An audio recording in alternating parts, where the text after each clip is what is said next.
今天大个要介绍一款非常少见的房车，就是我身边的这台21款雅阁尊领 DT。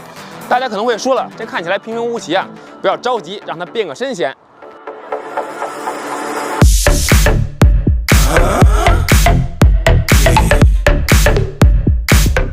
现在大家应该看出来了，它是一个非常少见的对向双拓房车。优势有2点，首先呢，它有一个比较少见的车内横向空间；其次，在咱们驻车打开拓展以后，它的整体重量是平衡的，不会出现倾斜的情况。不知道大家有没有发现，21款的车型在车头造型上有一些变化。之前是一个红色的横条中网，换装了，现在是一个点阵式的镀铬中网，看起来比较成熟大气。Daily 8AT 的标识移到了车身的翼子板处。这个呢，就是国6底盘的一个外观上的变化了。动力上依然是搭载了菲亚特 FEC 系列的 3.0T 柴油发动机，功率由146马力提升到了167马力。但是呢，有一个不同，它需要添加尿素。这里是尿素的加注口，咱们需要注意的是，一定要加依维柯原厂指定的一个尿素。传动系统匹配的依然是采孚供应的 8AT 的手自一体变速箱。那么这款21款的雅阁尊领 DT 依然延续了尊领系列的一个大额头的造型。整体是一个非常有棱角的设计，可以看到像一个风刀的造型，让视觉效果上更加饱满。车身两侧都配备了同样尺寸的电动侧拓展，咱们就拿这面来说吧，咱们测量一下它的打开长度。拓展的长度约为57厘米，咱们来测量一下拓展舱的宽度，2.08米，两个总共增加的是2.2平米。拓展舱的上方都有一个遮雨棚，这个的作用呢，就是防止雨水还有衣物进入这个轨道，保护它的拓展机构。而且它没有取消这个遮阳棚的设计，配备的是一个瑞典进口的3米的手动遮阳棚，品牌是拓乐。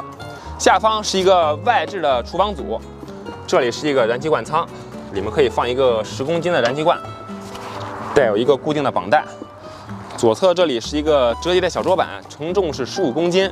咱们可以在车外使用燃气灶，还有电磁炉。使用电磁炉的话，这里还预留了一个车外的电源插座，输出的是220伏的交流电，可以使用家用电器。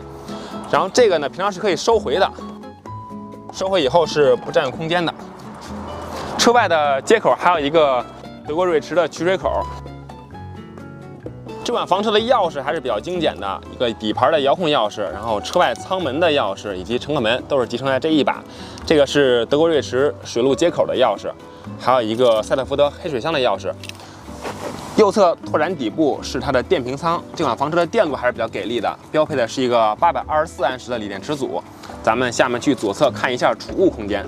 左侧有2个工具舱，首先这里是一个，可以收纳一些随车工具，然后拓展底部还有一个，这个咱们开启拓展以后可能打开的话不是很方便，这个储物空间要比其他的大一些。咱们下面来到车尾，车尾的配置首先有一个3方口的拖车杠。然后两侧也可以看到有一个手动的驻车支腿，咱们露营的时候可以保证车身的平稳。还有后视的摄像头是2组，其中一组呢是它的4路监控系统，还有一个是倒车影像。德国进口的乘客门，大家可以发现高度还是比较高的。咱们如果这么上车的话，除非你有一个大长腿，所以它也是配备了一个电动踏铺，品牌是拓乐，这样的话上去就很方便了。21款的车型增加了一个空气弹簧座椅，给大家演示一下啊，非常 Q 弹。咱们走一些烂路的时候，可以过滤掉路面的震动，提升舒适性。座椅采用的是一个科技布的包裹材质，不同于传统的织布，它比较好打理，而且手感上也略胜一筹。2个主副驾驶座椅都有一个折叠的扶手，长途驾驶的时候可以提供一个支撑。底盘配置除了定速巡航，还有一个6轮独立的胎压检测，增加了一个非常重要的配置——流媒体的后视镜。车尾还有车头的影像都有，而且还可以起到一个行车记录仪的作用。来到生活区，可以发现它的横向空间确实比较给力，咱们来测量一下。可以看到横向宽度达到了3.3米，在 C 本能开的房车里可以说是独一份了。咱们顺带再测量一下车内的高度，取一个最低处，也就是车顶空调的安装位置。这里的高度是1.99米，所以像我1.9米的身高，在里面站着的话也不会顶到头。除了空间方面的优势，这款房车的车内视觉效果我觉得也比较有档次感，配备的是樱桃木纹理的板材，同时呢还通过一个暖色调的氛围灯营造出来家的温馨感。这款房车的卧室在驾驶室的上方是一张2.2米乘1.47米的双人床位，床的位置比较高，所以这里也有一个爬梯。咱们现在上额头床看一下。能够让我坐直的额头床还是比较少见的，咱们来测量一下它的内高，取一个外侧的最高处。可以看到内高达到了77厘米。额头床处的墙壁整体是一个软包的处理，顶部有一个触控式的照明灯，带夜间模式，两侧是一个可以打开的换气窗，然后带有防蚊帘以及遮阳帘。顶部可以看到是预留了一个天窗的安装槽位，然后咱们可以根据自己的喜好去选装。但是天窗呢，咱们说一下它的优势跟劣势。首先，它的采光换气效果肯定是更好，而且咱们可以躺在床上看星星。但是呢，它的隔音还有保温性能肯定是不如这种墙体的，尤其是下雨天的话，噪音会比较明显。储物空间可以看到，内侧有两个小的储物格，这个容积稍微有点小啊，也就放个手机或者眼镜了。其他的配置就是两侧的一个阅读灯以及 USB 的充电口。隐私方面，它配备了一个拉帘，给大家拉上看一下效果。把床板掀起来，就是一台32寸的智能电视，两侧配套的是附声的音响。这个电视呢，就是给咱们客厅的乘客看的。这款车的客厅空间占比真的是很大。咱们首先看一下这个3人沙发，沙发的宽度达到了1.9米，而且它还可以变成一个床位，操作也是很简单。这个床呢，它就不是摆设了，像我1.9米的身高，睡在这里也没有问题。我来试躺一下，床的宽度是90厘米，长度正好是1.9米的身高。躺在这里可以说是刚刚好了。配置方面，上方有3个顶置的储物柜，带有锁扣。看一下内部的空间。然后咱们平常手机充电的话，这里有一个 USB 的直充口，有2.1安的输出，可以快充。底部是一个电源插座。上方的照明灯是3档亮度可调，是触控式的。而且在这里呢，可以看到还有一个大尺寸的梳妆镜，基本上是可以照全咱们全身的。对侧就是这款车的餐厅区域了，有4个座椅，一个对卡座的设计，4个座椅都安全带，这个咱们在行车中也是可以乘坐的。整车是荷载6人。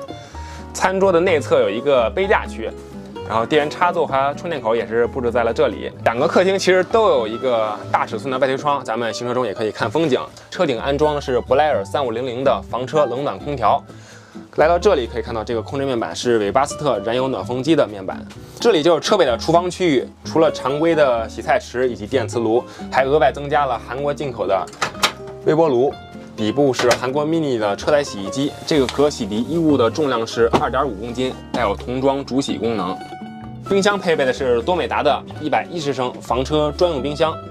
这里可以看到一个小的触控屏，可以显示锂电池的电量、电压还有电流，还有一个带有诊断功能。乘客门上方是这款房车的控制面板以及拖软舱的开关，面板上可以显示净水箱的水位以及灰水箱的水位，中间是电瓶的电压。右侧的开关区主要是总电开关、水泵以及电器开关。乘客门的右侧可以看到，这里是4路监控的显示器。上方的这个柜门打开以后呢，是太阳能板的一个控制器。这款房车标配的是500瓦的单晶硅太阳能板，外侧还有2个小的置物架，带有护栏。厨房区域的车顶也配备了一个换气扇，是美国进口的 Max 时速换气扇，带有雨天自动关闭功能。这里可以看到设计了2个衣柜，展示一下储物空间。第一个是带有一个衣架杆的，然后可以看一下下方的储物空间。下面咱们进入卫生间看一下，这款房车的卫生间还是比较新颖的，带有2种模式。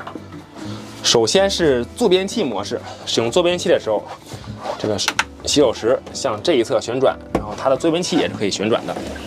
这个角度的话，咱们的腿部会有一个相对充足的空间。